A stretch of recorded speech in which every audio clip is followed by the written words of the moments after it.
नमस्कार दोस्तों, ANV creation कहानियाँ चैनल में आप सभी का स्वागत है। हमारे चैनल पर आपको अलग अलग प्रकार की कहानियाँ सुनने को मिलेंगी। आज जो कहानी मैं आपको सुनाने जा रही हूँ उसका नाम है संत तुकाराम। भारत के संतों में संत तुकाराम का बड़ा आदर है। संत तुकाराम अभी छोटे ही थे कि उनके पिता बोलोजी चल बसे और थोड़े ही दिनों में उनकी माता कनकाबाई भी स्वर्ग सिधार गई।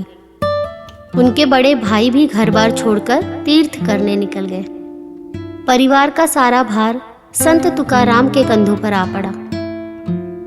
पर संत तुकाराम इन सब झंझटों में कहाँ फंसने वाले थे। वे भी आंख मूंदकर दिन रात भगवान के भजन में मगन रहने लगे। पर भजन से पेट तो पाला नहीं जा सकता। घर में जो कुछ भी था सब धीरे धीरे समाप्त हो गया। पिताजी ने जो रुपया पैसा और खेती बाड़ी छोड़ी थी सब उन्होंने साधुओं और दीन दुखियों को खिलाने पिलाने में लुटा दी। महाजनों ने भी यह रंग ढंग देखा तो उधार देना बंद कर दिया।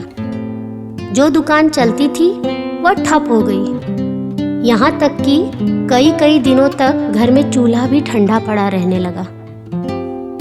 परिवार भी छोटा नहीं था।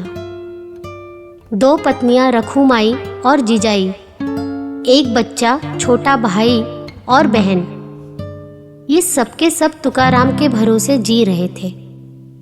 उधर तुकाराम थे कि सब कुछ दोनों हाथों लुटाए चले जा रहे थे।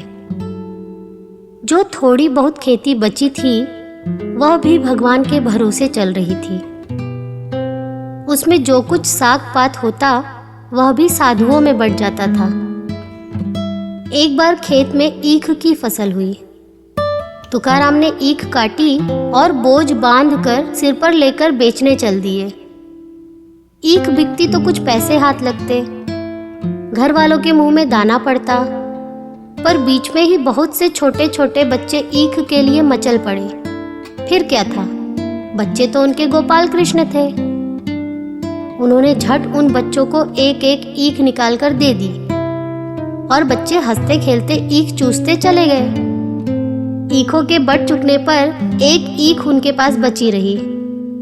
जब उसे टेकते हुए वे घर पहुंचे तो उनकी बड़ी पत्नी रखुमाई उन्हें देखते ही आग बबूला हो गई। पत्नी ने आव देखा न ताव, झट संत तुकाराम के हाथ से ईख छीनकर तड़ाक से उनकी पीठ पर दे मारी। ईख का लगना था कि तुकाराम खिलखिलाकर हंस पड़े और बोले, तुम कितनी अच्छी हो रखुमाई, तुमने बिना कहे मुझे ईख तोड़ने की झंझट से बचा लिया। वाह, पत्नी हो तो तुम्हारे जैसी हो। और कोई होता तो पत्नी की इस ढिठाई पर झल्ला उठता, लाल पीला होता, बिगड़ खड़ा होता और मार पीट भी करता। पर संत तुकाराम ने अपनी पत्नी के उस काम का बुरा मानने के बदले उसे शाबाशी दी। ऐसे थे संत तुकाराम जी। इसीलिए लोग उन्हें संत कहते थे, क्योंकि संत वही है जो अपने साथ बुरा करने वालों से भी प्रेम करता रहे।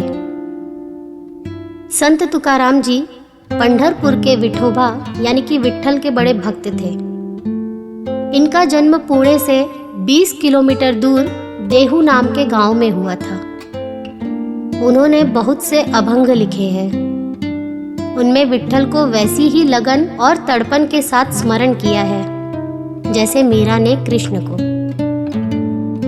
तो ये था संत तुकाराम के बारे में छोटा सा वर्णन। यह पुरानी बाल भारती की कक्षा 5 की पाठ्य पुस्तक से लिया गया है। इसी तरह की और कहानियां सुनने के लिए हमारे चैनल से जुड़े रहें। पसंद आने पर चैनल को लाइक, शेयर और सब्सक्राइब करना ना भूलें। धन्यवाद।